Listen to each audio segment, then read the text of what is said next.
Our next speaker, Ms. Irina Bokova, served 2 terms as the Director-General of UNESCO, becoming not only the first woman, but also the first Southeastern European to do so.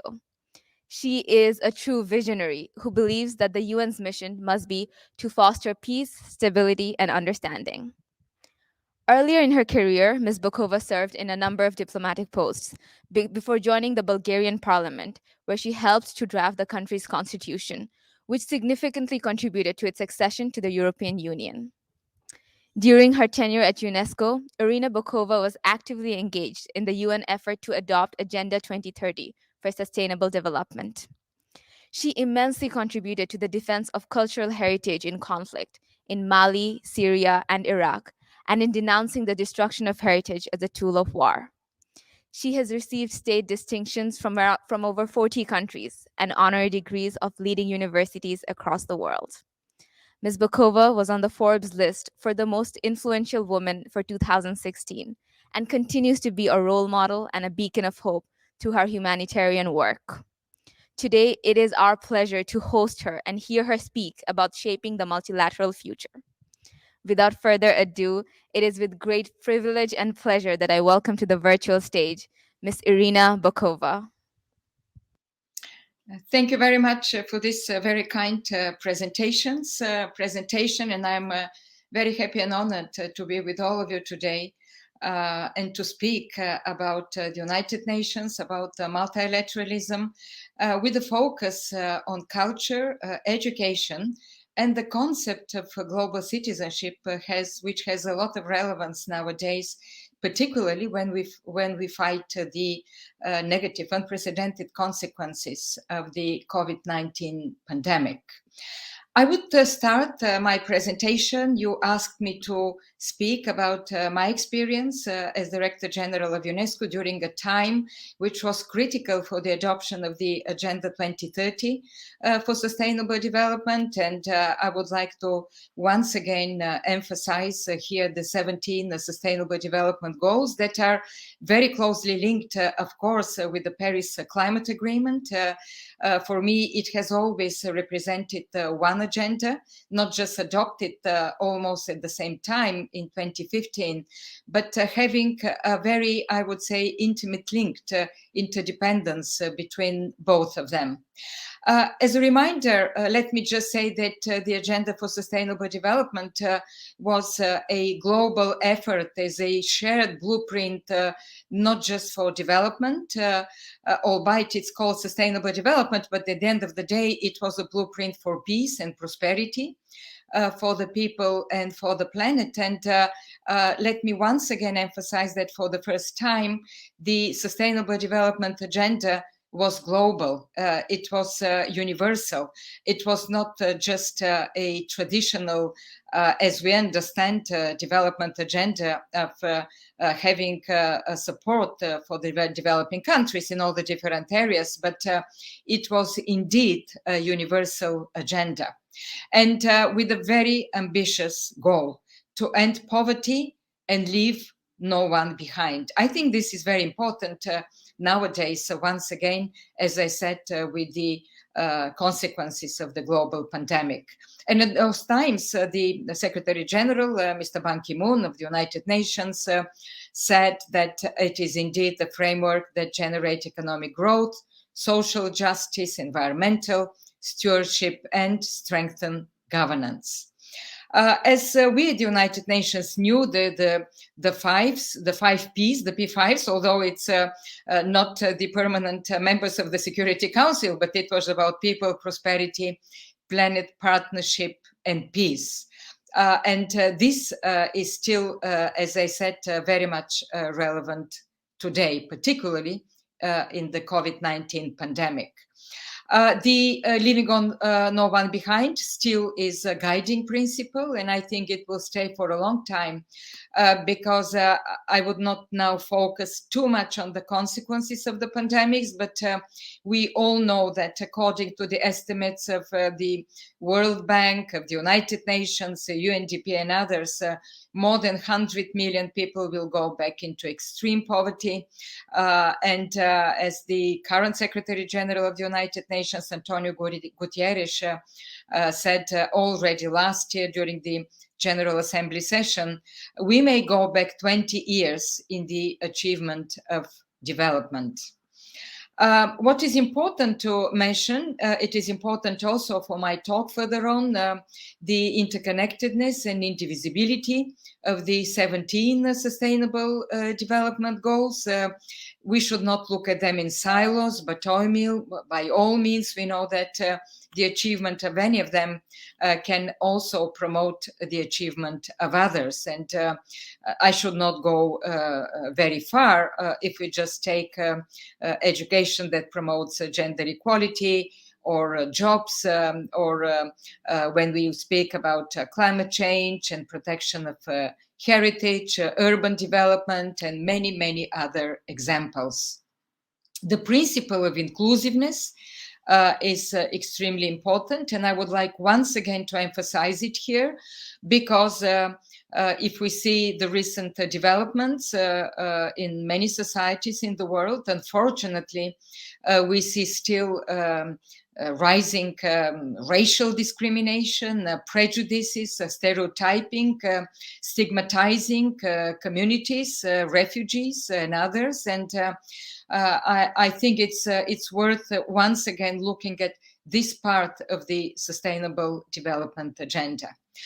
The multi-stakeholder partnerships, this is another very important element and principle, because for the first time, again, there are many firsts in this Sustainable Development Agenda. For the first time, once again, we are seeing that everybody, all members of society, the civil society, universities, the academia, the private sector, governments, of course, have a role to play, which was not before that much strong and that much emphasized. I did mention once again the universality, and I think this is an important element because we see that some of the challenges that we confront are not just relevant to the developing countries or to the least developed countries, but they're equally relevant to the developed world.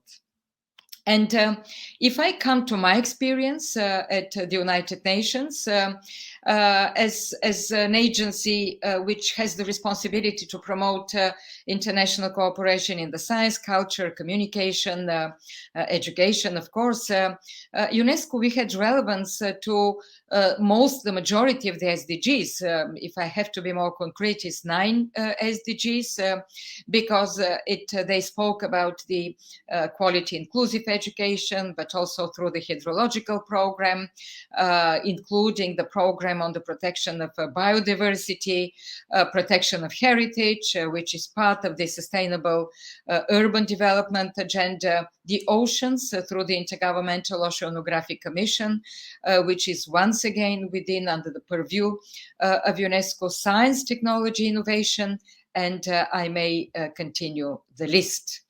But of course, the most important, and I would like to focus on goal number 4, which is about promoting inclusive, equitable, quality education and lifelong learning for all, which was adopted in a major conference in 2015 in Incheon in Korea, and adopted a declaration which is very much embodied in the Korean society, which was not by chance that the Korean government invited us to organize this conference in Incheon. We know how much education contributed to the poverty alleviation first in Korea after the Korean War, but also moving further on and investing in education, in the people, to see a society that nowadays has embraced science, technology, innovation, and I would say is on the cutting edge of these developments. Why it was important once again to look at education? It was for the first time actually that a major United Nations document made a strong emphasis on why education is important. Of course, that it's a human right, then it is important for the social cohesion, then equally important for gender equality, for women's empowerment, that it is about economic growth and prosperity, but it is also extremely relevant for climate change, for biodiversity, for protecting the planet, and last but not least, that it is key for peace and for mutual understanding and for living together as global citizens. The targets that UNESCO at that time with partners put into this goal number 4 was to bridge the annual 40 billion funding gap. Unfortunately, now we see that this funding gap is much, much wider because of the COVID-19, because it affected education extremely negatively, because of the priorities of the governments have been focused in terms of supporting the economic fallout are put unfortunately else. Because of the diminishing, I once again would like to emphasize international aid for education. And now the funding is much, much bigger. The target was also to put 6% of the gross domestic product for education as a target. Of course, there are countries which invest more, there are countries which invest less, but we think that this should be overall the target. And once again, to support, to re-emphasize the target of 0.7% of official development assistance has been already set by the OECD some time ago, but very few countries, if at all, have achieved it. The country that has achieved it was Norway, which allocated 1% of the ODA for education. And unfortunately, others have not reached this level. What are the targets of this? And I will very briefly move into this. You may, of course, look it, but it's important that we have free, equitable, and quality primary and secondary education. Let me say that for the first time, again, as I said, many firsts in this agenda, for the first time, secondary education was recognized as an important part of the educational efforts, and also the requirement was there should be a free quality secondary education. For the first time, once again, is the early childhood development, care and education. This has never been before, never existed before. Also, we included for the first time the technical vocational education, and once again, first, the tertiary education, universities. Until this time, universities were not considered to be important for all countries as a universal value, as a universal public good, and it is here once again. I would say that the gender disparities was very much emphasized, and also including, speaking about inclusive education, of course, people with disabilities, the indigenous populations, and the target number 6 was about literacy. Once again, we included here numeracy, which is important. The two aspects of this target are also, I would say, very relevant. On one side, because we know still that there are 800 million illiterate people in the world. The 2/3 majority are women among them, but also numeracy, because nowadays, without having the skills to access new technologies, we can say that people cannot be competitive neither on the labor market, nor ensure their health, nor education. And once again, this is important because we know still, unfortunately, half of the humanity in this world, almost 3.5 billion people, do not have access to internet. And the digital divide which exists is indeed impeding on the inclusiveness and on solving all the other sustainable development goals. So I would like to move to an important target, which is the target 4.7. And this is about education for sustainable development. It is about education for sustainable lifestyles. It is about education for human rights, for gender equality, not least the promotion of culture of peace and non-violence, and global citizenship, what we called an appreciation of cultural diversities and culture's contribution to sustainable development. I think this is where the bridge between culture and education, we may find it. But I would say that this is the foundation of educational efforts and the foundation of the sustainable development agenda, because it really embraces all the different aspects of our attitude, of our lifestyles, of the way we looked at sustainable development. And without achieving this target, without our efforts to achieve this target, I don't think that any of the other efforts can be achieved. So this global citizenship education was a totally new concept that we launched and that emerged during the debate about what education for the 21st century and how really we can respond to this. In some sense, I consider that the global citizenship education is our ethical response to the quest for peace and sustainable future. And the questions about the ethics are extremely, extremely important. Ethics about development, ethics about climate change, a declaration that UNESCO adopted in 2017, ethics of artificial intelligence that UNESCO adopted just recently in November during its general conference, are all extremely, extremely important. So I believe this is part of our understanding of what education nowadays, because it's not a technical way of transferring knowledge like it was before from one generation to another, but education nowadays is about making choices, about having critical thinking, about being a citizen, and about, as I said once again, having the right lifestyles which correspond to the challenges that we have in front of us. And it's, as I mentioned, it's about values and it's about focus on different learning environment. So this is very much part also of what UNESCO has been doing and what I have been engaged with on the role of culture. Now, during the elaboration of the Sustainable Development Goals, we did a big effort in order that culture is recognized as an important enabler for sustainable development across the Agenda 2030.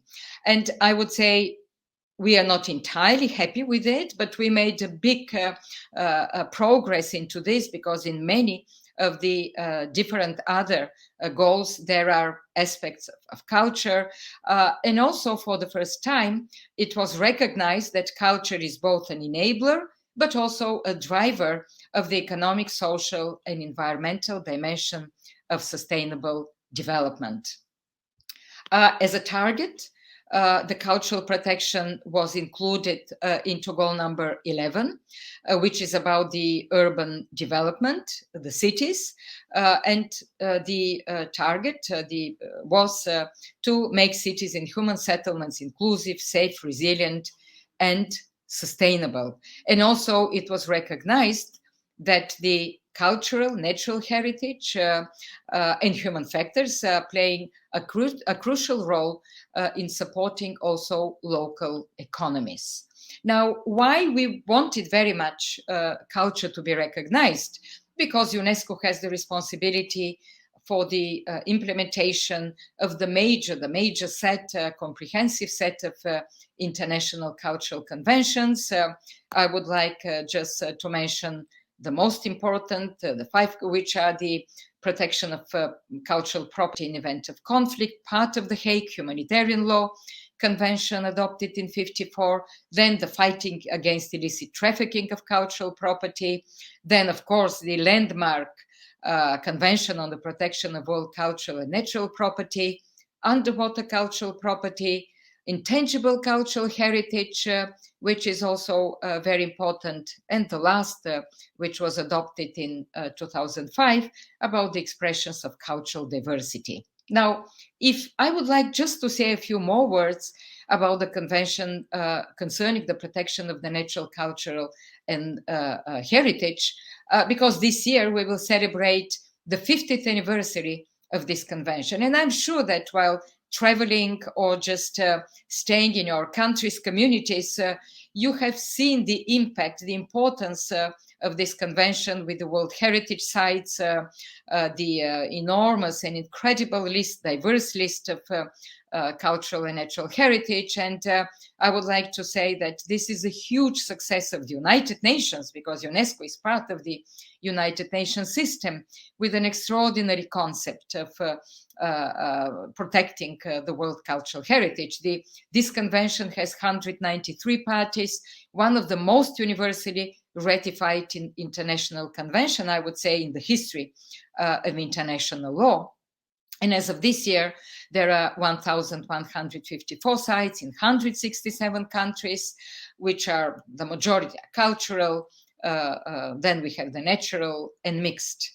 And also we have a few cases. There is a list in danger, and unfortunately, 3 of the sites were delisted: the Arabian Auric Sanctuary in 2007, the Dresden Elbe Valley in 2009, and the Liverpool Maritime Mercantile City, delisted last year. So the main criteria for inscription is the outstanding universal value. And I think what is very important also to know, that linking natural and human systems and maintaining the balance, nowadays it's much better understood, because, as I said, of the challenges of climate change or the protection of biodiversity. So what are the threats to World Heritage preservation nowadays? Uncontrolled urbanization, unsustainable tourism, lack of capacity, knowledge, or financial resources, conflict, wars, and deliberate destruction, illicit trafficking of antiquities, illicit poaching and logging, earthquake, inundations, and other natural disasters. Just to give a few examples, I would say striking examples of the challenges.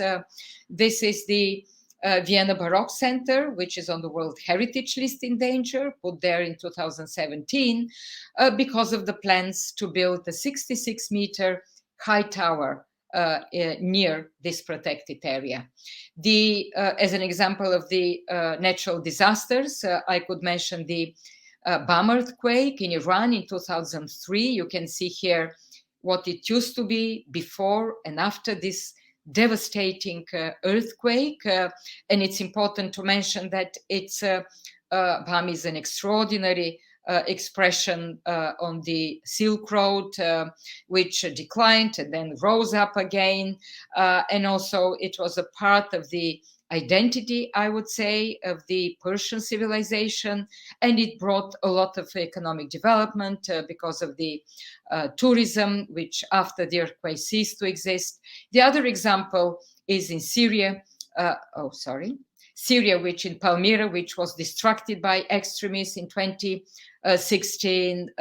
Palmyra also was still is an extraordinary monument, the Venice of the desert, and it was called, which is a true interchange and mixture, influence of all different cultures, once again, on the Silk Road. And I would mention also the destruction of Timbuktu in Mali, the destruction of mausoleums, of manuscripts that were burned. And I have put here a photo of our visit with the French president at the time, Francois Hollande. This is the Ahmed Baba Library. This is how we found on the floor the manuscripts that were half burned, and I would say 3,000 of the manuscripts were burnt. And fortunately, the extremists did not have time to do their vicious, I would say, plan to burn all the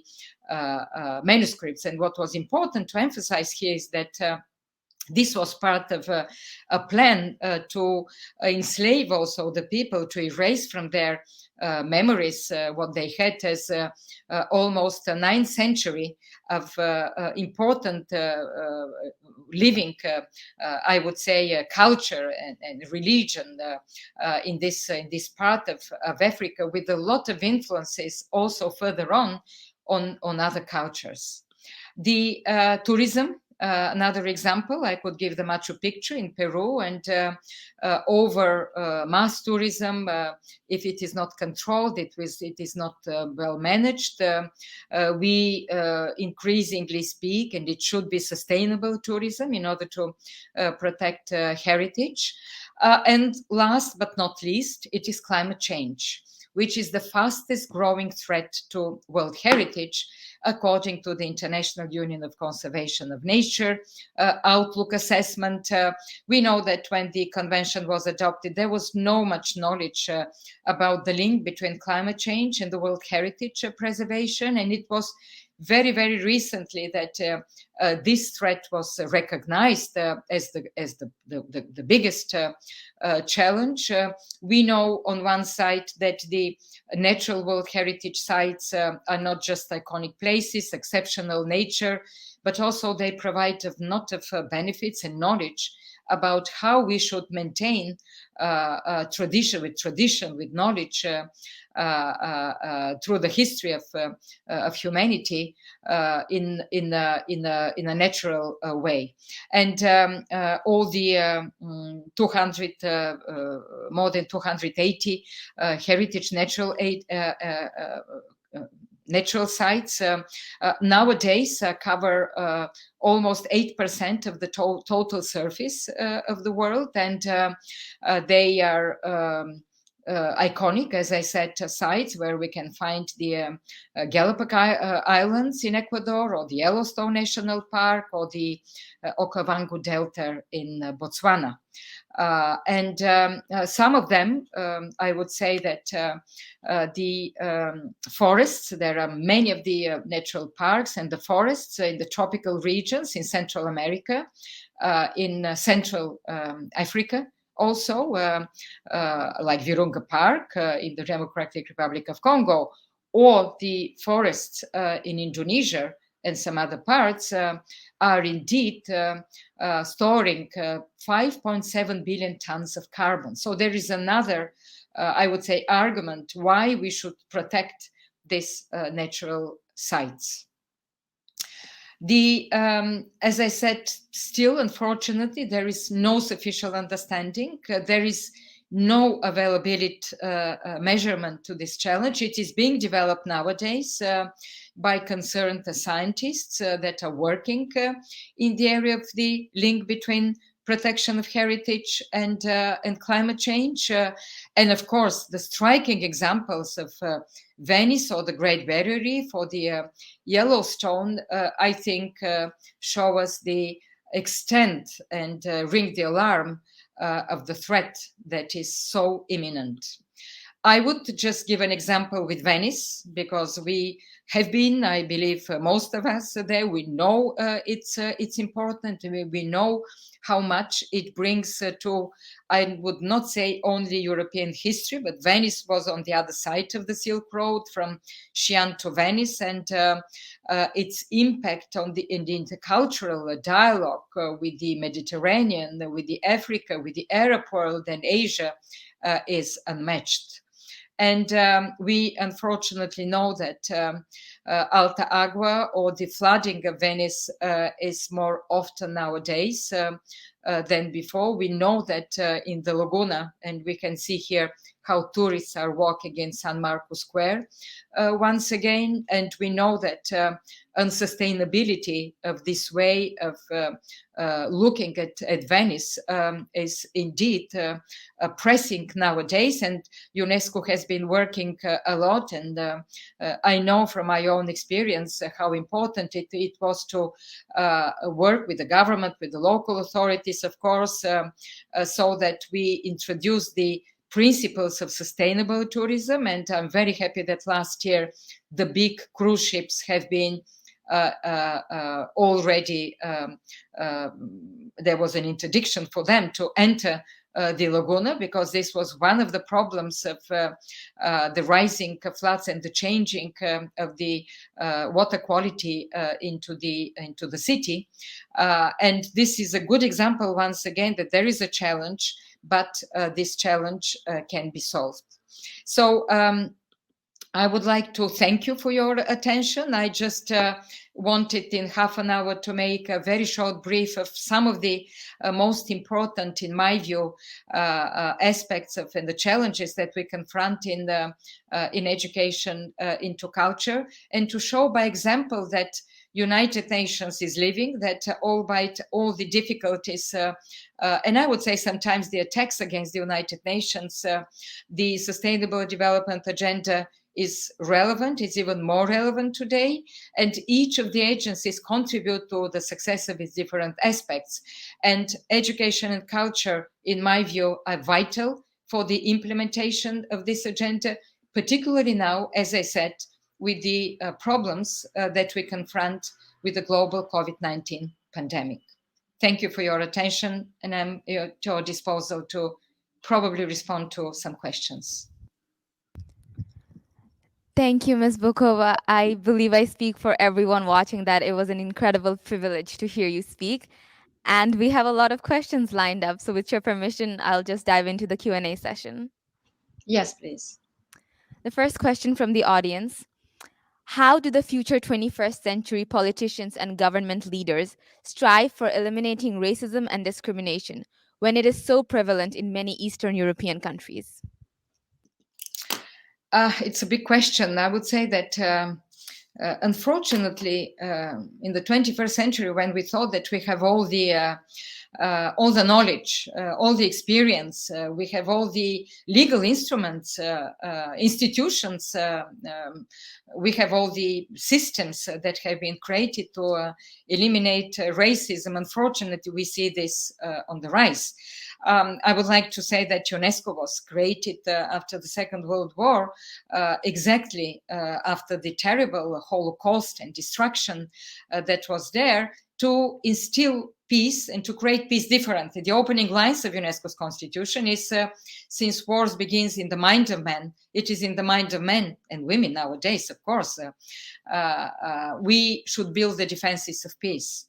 And this is where, through education, through educational programs, be it knowledge, as I said, about Holocaust, but not only, we have been trying to eliminate from the minds of people this notion about racism. I have always said, and I believe it, nobody is born a racist. Nobody is born with prejudices, with stereotyping. It's being done further on.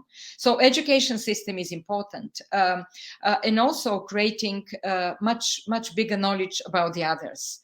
I think that educating humanities, educating the history of others, the heritage of the others, the culture of the others, and also having respect toward the others is critical. And it's kind of paradoxical in my mind that we have all these new technologies. We know what is happening 24 hours in other parts of the world, but we are so fragmented in our communities, in our societies. And there should be a way also through the new technologies to eliminate the hate speech, to counter, if we cannot eliminate, to counter the hate speech, which is becoming one of the biggest problems nowadays in the world. And it's spreading all over. It's a huge challenge. I am sometimes heartbroken to see this racism on the rise, but education plays a hugely important role. Thank you, Ms. Bokova. You've mentioned, and of course it's true, that no one is born a racist. It's the people they're around or what they're taught. So do you believe this is a problem that must be combated on a regional basis at first, starting with small areas, because it is the people that they're around that sets their mindsets? Well, it's such a huge, I would say, a challenge and task for all of us. I think we should use all the different I would say, means to do it. On one side, you have to look at curricular. There are cases in some regions where you look at curricular and you see whether in curricula there are prejudices. You go to the different communities. And I have been in many parts of the world where there was conflict. I've been in Central African Republic, where unfortunately there were the Christians and the Muslims were fighting each other, and it was more on the side of Christians. I have been also in other parts where it was just the opposite. Sometimes it's ethnicity. I've been in South Sudan, and it was just heartbroken to see this country, which is such a poor country with so much demand and necessity to develop. And at the same time, the main problem was the inter-ethnic strife and violence against this. Leadership matters. I think leadership matters immensely, because the question was about political leaders. I think political leaders have an enormous responsibility in this sense. And then, of course, I would say that at all levels, community leaders, religious leaders, and others have once again a huge responsibility. Let me just mention something that, because I just came from celebrating the International Day of Tolerance, which is the 4th of February. It was the date where His Holiness Pope Francis and the Grand Imam of Al-Azhar University in Egypt, the biggest Islamic university, signed a historic declaration on human fraternity, which was addressed towards believers and non-believers. It is not just an interreligious, but and it was so important that such religious leaders, but also joined by others, are spreading the message of mutual respect. I wouldn't say tolerance only. Tolerance is one part of it, but it is more about mutual respect. And last, because it's a topic that really passions me a lot, I still remember, and I was very impressed by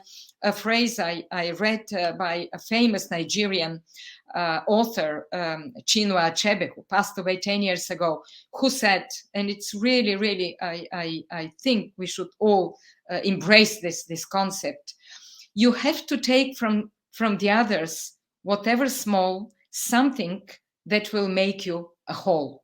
And I think this should guide us. Thank you so much for sharing that with us, Ms. Bokova. Since you are talking about education, we have another question from our audience about this. You mentioned COVID affected education negatively. How is the acceleration of digitalization of educational resources enhancing equal accessibility? Indeed, it's a big question. I said that, and I see all the fallout of COVID-19 on education, and I'm sure that you all have strived with the difficulties of keeping the quality education, and teachers and professors and academics to keep with the pace necessary so that nobody is left behind. Technology provides a huge opportunity. Technology, we have seen, accelerated enormously inside its own development of how to provide different platforms for education, and also from the point of view of inclusiveness. And I think it is great, and it will stay with us. It will not go away. At the same time, we have to know that the digital divide, I did mention very briefly, the digital divide has grown in the last years. Those who have access to quality internet, those who have access in the first place to internet or quality internet and mobile technologies, those also who have the skills to use it, I think this is important, are moving very fastly forward. And those who do not, that's why the digital divide is widening. I think there should be a very particular effort to bridge this digital divide by the private sector, by the governments, by all the innovation that we're seeing, incredible innovation that we are seeing nowadays, because we are more than ever cognizant that we are interdependent upon each other. We should not allow that this continues. And I personally, I'm advocating that access to internet is recognized as a human right, because nowadays, without access to internet, no problem of health or education or whatever, or gender equality, you name it, protection can be solved. And when people tell me, oh, it's so complicated, you can't have this human right, I always give the example with the access to drinking water. Because access to drinking water some 10 years ago, 15 years ago, was not considered a human right. Everybody used the same argument. Oh, it needs investment. Oh, it needs technology. And then the United Nations moved and approved it, adopted that it is a human right. This another, the third category of human rights. The same, I think, the approach should be also to access to internet. Thank you, Ms. Bokova. That is absolutely correct. In the 21st century, for education and information, that is definitely a necessity. Since we are in the topic of education, I wanted to ask that in the poorer parts of many developing countries, even if people are educated or aware about the importance of primary education, sometimes they find it hard to prioritize over, let's say, keeping food on the table. So, in these cases, how can international organizations or the government come to their aid? I think there are several ways of tackling this issue, and I really know I've been in very many of such communities. I have visited so many schools and educational institutions. I think on one side, first and foremost, people should not be put in front of such a choice. They should be provided, I think, that's why we speak about free education. Free education means indeed that kids should go to school without paying taxes or textbooks, pay for textbooks and others. But I do agree that in very many circumstances, particularly nowadays, it's difficult. That is why there is the program of providing food in schools, incentive programs also for parents, even if alleviates some of the problems of food security for such families. By the way, one of the, I would say, extremely negative consequences of the COVID-19 and the lockdowns was that kids who were having 1 or 2 meals in schools were not going to schools, and this really put families in front of a very difficult problems and choices. So when you have such programs, I think this is one ways of solving these issues. I hope now, when systems are opening and when there is a lot more cognizance that it is important, that this type of support will continue and even should be strengthened. I think that answers the question perfectly. We have another question from the audience. Do you plan to launch education initiatives for individuals whose jobs might become obsolete due to climate change or digitalization? That's a very interesting question, because we know that all the landscape of skills is changed nowadays, and there are extremely interesting studies by the World Economic Forum or some of the other institutions, the OECD and others, and we see how they quickly shift, particularly now with the COVID. I think they really shift. There are skills which are not needed anymore, and others who are just emerging.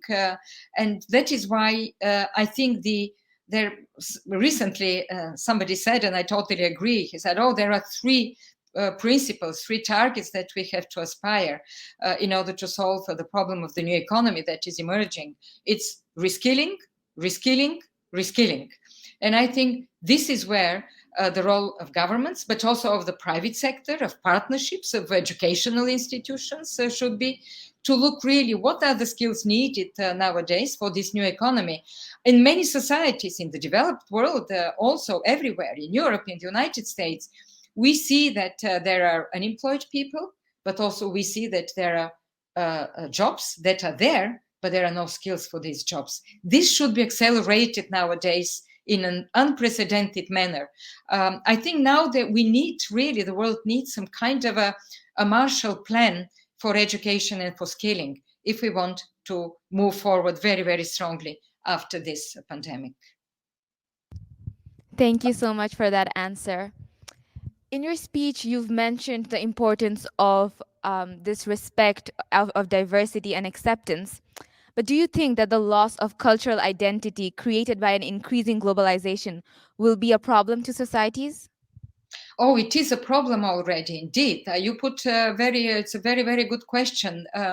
We know that uniformization in this world with technology, with urbanization, with all the flows of people, of commodities, world trade is leading towards such uniformity. But at the same time, I think we see also a trend where people are much more cognizant of their own identity. And I believe a good balance between the two is so much needed, because when people lose their identity or sense of identity, this may lead them to uncertainty, to fear of the other. I think when people know their own culture, they know that their own culture is respected, heritage, tangible, intangible, and others, they feel much more secure, and they're much more open also to share it with the others. This is where the work of the protection of heritage, as I said, tangible and intangible. We should not forget intangible heritage, another big field of importance for different people and communities. So I think the notion that there is no pure culture, and this balance between, and UNESCO does not want to freeze the culture, because cultures are very dynamic, has always been.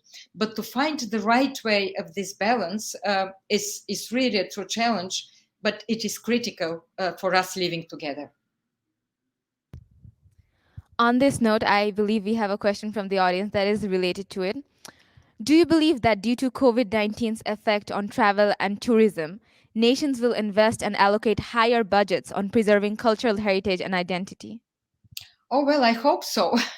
I hope so, but unfortunately, there are no figures and facts to testify to this, because we have seen also the incredible, devastating impact of the COVID and the lack of tourism and everything.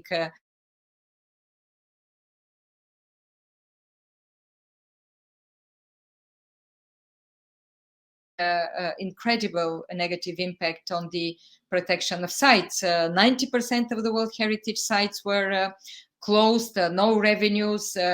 I hope, and people like me and experts and others, I participate in many networks, and I know UNESCO is doing it nowadays, to advocate once again for bigger investment, for the support of heritage sites. I hope with the opening now, once again, with tourism. But once again, a word of caution: sustainable tourism. We should not run again now because of the run after an imminent profit and imminent economic gain. We really have to be now more careful so that we do it right. Thank you for that answer, Ms. Bokova. Going back to education, our next audience asks, how does UNESCO plan to tackle low literacy rate in developing and poor countries where religious barriers and generational gaps are of utmost importance? Another good question. I try to follow what UNESCO is doing now, of course, but I also can say of my experience and what is important. Literacy, unfortunately, very often stays aside from all the other major priorities that are there.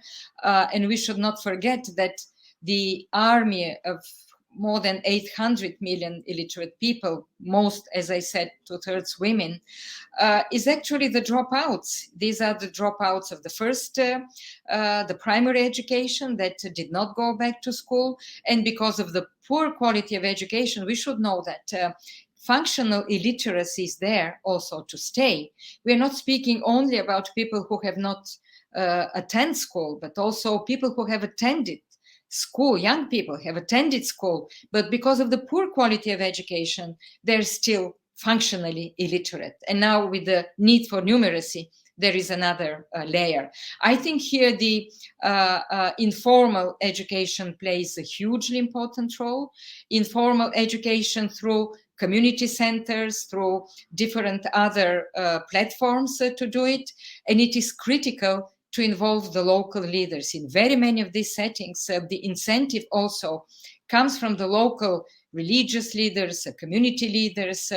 And I can say that one such big program that I have launched at the time with a private partner, Procter & Gamble, was in Senegal for the dropouts, women dropouts of school, where we trained more than 3,000 women in rural areas. And the first that we went to speak were the local religious and the community leaders. And when I went at the end of this program, it was outside the car in Peking, a place outside the car, and I met the first rows were the religious and community leaders, and they themselves were very proud that they could contribute. But you have to find the right approach to them. You have really to have the understanding and the, I would say, the cultural sensitivity to involve them. And this requires really a commitment, a very strong commitment to that. Thank you. I absolutely agree. I believe this mutual respect to approach them is extremely important. We have another question from the audience. You have been an advocate of ending the practice of FGM through education. Do you believe that formal or informal community-led education is a sufficient tool to do so? It's really a tough job, a tough work to do. I think political leadership matters enormously. You really have to have committed leaders in very many of different countries in order to pass this message, to say that it is so harmful. It does not bear any, I would say, a justification from religious or for whatever point of view. It is just harmful for the health of the women, but also for the families, for their children, for their husbands, for everybody further on. And I know that there is a network of first ladies in Africa, for example, that have done an extraordinary job in reducing by half this harmful practice. What unfortunately, once again, I have seen with my experience is that with the conflict, for example, the conflict in Syria, we have seen increasing of this FGM harmful practice. We have seen also now with the fallout of the education systems. Unfortunately, what has been gained in some parts, in some countries, now is on the rise again. And we should not forget that this is really a barbarous, harmful practice. And political leadership here matters. We have to go to presidents. We have to go to local leaders. We have to explain to them. We should not forget, when I was in Africa, I remember, and I was in Burkina Faso, and the first lady at that time told me, the problem here, and I'm fighting, she said, I'm fighting half by half. It has been reduced. But we have to know that this is also part of the economy of the country, because there are these ladies, elderly in different villages and others that are performing this, and they gain from them. So it's part of the overall, I would say, setting. And there should be a very committed, all comprehensive approach to this. Thank you. I believe that sums up that question perfectly. Another question from the audience. What are your thoughts on the role of on-the-job training or apprenticeship as opposed to formal education in elevating poverty in low-income countries? Oh, I think this is once again a very good example of what should be done. We spoke about skills, we spoke about technical, vocational training, and as I said, having also the private sector being strongly involved into this is very, very critical, very important. And why? Because we know that technical and vocational training sometimes is expensive for some countries that cannot afford it, but apprenticeship is there also to help. So involving all partners into this, of creating the skills for the new economy, for the new jobs, is really critical. Another thing I wanted to ask was, there seems to be this trend in many developing countries of students moving to more developed countries for higher education and employment. To what extent do you think this traps developing countries into the cycle of slowing growth or development? and what can be done in these cases? It is such an important, relevant, and tough question, frankly, to answer, because we know that brain drain is not from yesterday, and brain drain is not just from the developing countries. It's kind of a global tendency, a trend that is going. I know what a terrible impact it has on some of the new members of the European Union. I'm Bulgarian, and I know that the same is also relevant to Bulgaria and other countries. I don't think there is only one remedy to this. On one side, of course, you have to create jobs. You have to create a vibrant economy, that an overall environment, I would say, an ecosystem where young people can create startups and also move then fastly into all the other economic activities there. Of course, the standard of living. If you are,